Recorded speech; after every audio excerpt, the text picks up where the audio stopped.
C'est toujours dur de faire un film. Et c'est aussi dur de faire des films mauvais que des bons films. C'est-à-dire si on aurait pu adapter au cinéma une sorte de principe selon lequel si on travaille dur, on fait un bon film, si on est paresseux, on fait un mauvais film, au moins on aurait pu trouver une logique, mais c'est pas comme ça. Donc ce film aussi, c'était très dur. Je pense que le défi principal du film était comme toujours de prendre une idée, un scénario, une histoire et de les faire exister vraiment. Au centre du film, il y a une institutrice, donc un enfant poète qui récite des poèmes.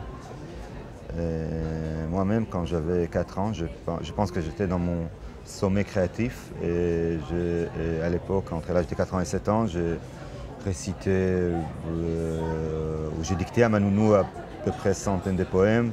Ils portaient sur des sujets comme la vie blasée et l'amour déchu et tout ça. Dans ce sens-là, le film est autobiographique. Après, et dans le film, il y a ces poèmes. Il y a les poèmes que j'ai écrits à l'époque. Après, à l'âge de 7 ans, j'ai arrêté d'écrire des poèmes et plus jamais j'ai écrit un poème. Et les poèmes étaient entassés dans un tiroir au bureau de mon père pendant 25 ans sans que personne les a touchés. Après 25 ans, moi je ne voulais pas en entendre parler, rien. Et 25 ans plus tard, j'ai osé d'ouvrir les tiroirs, de regarder ces bouts de papier. Et c'est comme ça que ça c'était le génocide du film. Moi j'adore, comme certains genres de réalisateurs qu'on connaît tous, des plans séquences très bien construits, très bien élaborés, etc.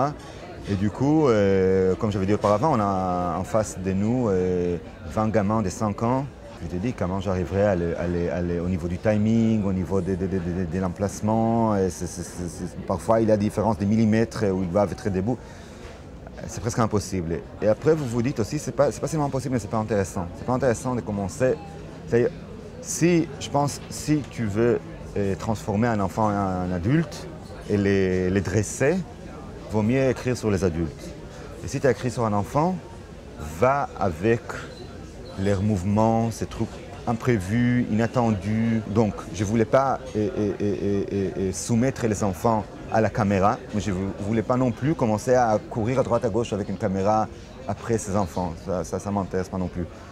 Et à partir de ce moment-là, je pense qu'on a compris que dans ce film-là, il y aura une sorte d'opposition, de choc frontal, de heurte frontal, de collision entre la caméra et les gens filmés. Je pense que c'est un film qui essaie pas seulement de parler de l'ère du temps, mais de faire exister l'ère du temps. Donc un côté sexy, narcissique, pas du tout modeste, un peu comme ces selfies des gens qui sont en train de fêter eux-mêmes en tenant comme ça, je sais pas, les iPhones.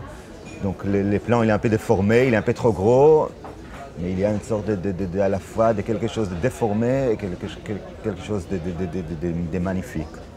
Qu'on a mis tout le temps au moment très très poétique. On ne voulait pas rentrer dans une sorte de banalité de film poétique, la poésie comme une forme de je sais pas quoi, d'esthétique mignonne. Donc assez souvent, des moments poétiques alternent avec des moments de bruit grinçant. Comme si tout le temps il pénètre, il ruine, il abuse ce paradis de la poésie ou ce paradis de l'enfance que cette institutrice essaie de construire.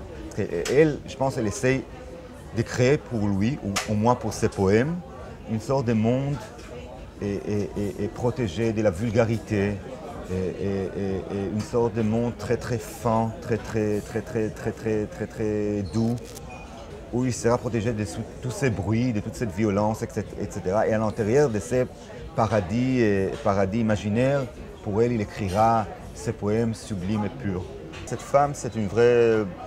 Elle est vraiment une sorte de Don Quichotte, elle est idéaliste dans le sens le plus radical du terme. La poésie, c'est vraiment une sorte une forme de religion, quelque chose comme ça.